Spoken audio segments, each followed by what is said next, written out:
The weirdest thing about what happened on this altercation between LeBron and Tristan Thompson was it occurred after Kevin Love had hit, at that point, what was the shot of the game. Because he finally made he'd made another three, but he made the three that put them up 4 with 26 seconds left. Correct. And I'm thinking, happy days are here again. No, wait a second. They're going to the bench after the timeout, and they're getting into it. And it's escalating during the timeout to the point that teammates have to intervene, especially to pull Tristan away from LeBron.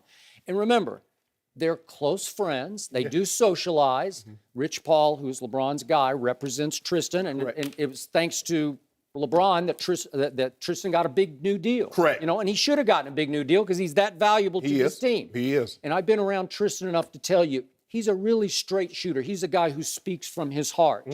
So he was genuinely enraged over what had transpired on the previous possession. Right. So what had happened? Paul George had come off a pick, gotten loose, and made a three that cut the lead back to 1. Correct. And on that play, LeBron had gotten hard picked by Miles Turner, who goes about 6'11", 250-ish. And LeBron got rocked by the pick. And I'm assuming that LeBron, as they came back down court, was calling out Tristan for either not calling out the pick, you know, warning him that the pick was coming, or that Tristan thought that LeBron should have come under the pick instead of trying to go fighting over the top of it and getting blasted. And whichever it was, I think LeBron wanted Tristan to show harder on the pick. He wanted him to show because Miles Turner was his guy, you know, guarding him. So, or he was guarding Miles Turner, and so he wanted him to come out and stop Paul George just for a split second so LeBron could catch up. Whatever happened, they get into it, and it was interesting that LeBron did immediately apologize, as we saw right in his stand-up that he did right after the game. That's what that's what great leaders do. It was impressive. And he apologized for showing up a teammate on the floor. But LeBron has regularly been showing up and calling out teammates now for the last month. It's one night after the next, where he's either pointing and showing up a la Aaron Rodgers, or after the game calling out teammates for lack of toughness, or we're too top heavy, we don't have enough help down below. And to me, this situation was so bad and so dangerous that Brian Windhorst reported that David Griffin, the GM, went straight to the locker of Tristan Thompson and was counseling him when the media was allowed to go into the locker room. So we saw Tristan take the high road in the quote we just saw, the video we just saw, and say, we're family. I have no comment on that. And he kept getting asked questions. Well, whose fault was it? Blah, blah, blah. Ty Lue was asked whose fault, and he said it was my fault. And then he got up and left his interview. So this is a volatile, dangerous situation because just when I keep wanting or expecting the Cavaliers to come back together, they continue to come apart at the internal seams.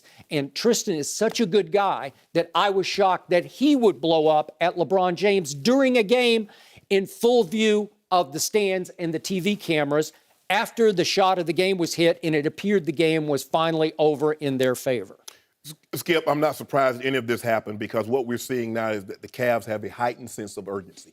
They know what's going on. The regular season is starting to wind down, and they do not want to be playing bad basketball going into the playoffs. Now, if you remember Friday night, Kyrie Irving shoved Justin Anderson of the Sixers in the back for hitting LeBron in the back. Which shocked me pleasantly that he said I had to do it for my brother, he called it. And wow.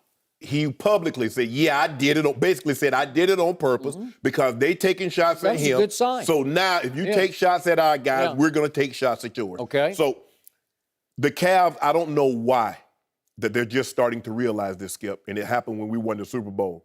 Whether you play the opening game of the regular season or you play Week 10, you're everybody's Super Bowl. They're everybody's championship. Even if you're not going to the playoffs, when the Cavs come to your building or you go see them, this is your playoff. This is your finals moment. They're getting everybody's best shot. Even Brooklyn, play them hard to the finish. Everybody plays them hard to the finish. You don't think they got everybody's best shot last year? No, because they weren't the champs. Yeah, of course you want to beat them, but it's something about if you're not going to the playoffs, Skip, and you get to hang on your resume, we beat the champs. we beat the defending champs. I mean, think about it. Somebody's going to say the Patriots won the Super Bowl, but let whoever beat them next year, if that happens, if they get this Adrian Peterson we're going to talk about, I don't really see how that's going to happen. But Skip, this is what they're up against. And I think what it is a culmination. I think Tristan Thompson is really tired of LeBron because a lot of times on the pick, he doesn't think Tristan is showing as much as he should. And we're up 4. And then Tristan, all you got to do is show. First of all, you remember, Tristan fouled the guy. That's how we got to these overtime. Tristan fouled the guy. So LeBron is still seething about that. Now he doesn't show and gives Paul George. But they had to switch. It was LeBron's cover to start with. Right. He was on Paul George. He gets picked. And that's what they're up against. I'm sure after Paul George had found a rhythm, he scored 19 straight points. You're not going on no pick for him. He's hot now. You better fight over that pick. And if you can't fight over it, the guy that's picked Miles Turner, who is Tristan Thompson's man, who set the pick on LeBron, Tristan, you got to show. You got to show. Because he's in a rhythm now. You're not going to give him a wide open 3, Skip. LeBron's heart was in the right place, but the words that came out was wrong. The time in which it came out was wrong because everybody is emotional. And this is why I always say, you never say anything when you're frustrated, when you're upset, or you're disappointed, because a lot of times that can be misconstrued. I had a great teammate, a great quarterback. John Elway was my quarterback. And even if I ran the wrong route, even if he thought I didn't fight hard enough and the ball got intercepted, he would always handle that in the locker room after the game, or we would address it Monday or Wednesday, the following week behind closed doors. He would never show me up because guess what, Skip? I knew John was the best player. Tristan Thompson knows LeBron's the best player, but I'm a man just like you. I got kids. I pay a mortgage just like you, and I'm not your child, and you're not going to talk to me and treat me like one. So there's a healthy level of respect regardless of your position on the team. So you think this was a good thing for the Yeah. And I think LeBron understands. LeBron understands he's the leader, but you still got to show a certain level of respect for a guy because Tristan Thompson does a lot of dirty work. He's really your only rim protector. He's keeping balls alive on the offensive end. So this will be a learning experience. They'll be right. They'll take care of the Orlando Magic. And come Wednesday, we're going to squash all this foolishness that you've been talking. Boston and all this talking that y'all been yakking. IT time and Al Horford. This is why we got Al. So the Spurs have started resting. James Harden rested the whole game yesterday, and LeBron is playing 52 minutes and pointing to Wednesday. They're going to go squash the Celtics. Really? Skip. That's not the way you get ready for the playoffs. How many different ways do you want this dessert? You complain about him resting. I didn't complain. Yes, you did. I did not. Yes, He's complaining. He says I played too many minutes. No. Take yourself out. You're the coach. When he sat down against the Clippers, you complained. I did not. Yes, you did. I did not. You did too. You got me confused. Michael Jordan never took a break. He always gave it all. LeBron says I've earned the right to take a break. And you know what? Skip doesn't like when they rest players this close to the I don't care what Skip like. LeBron says if I need me a day, call the ball. Hey, David Griffin. I'm off today. Click.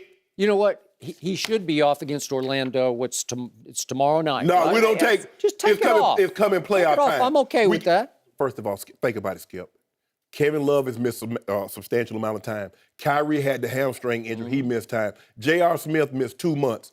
No, we're not taking any time off. We coming. Are not. We coming. We have to leave I it got my there. Cavaliers colors on too. But check out Skip on Facebook tonight at 7 o'clock Eastern. He's going to do more on LeBron and the Cavs. A whole lot more.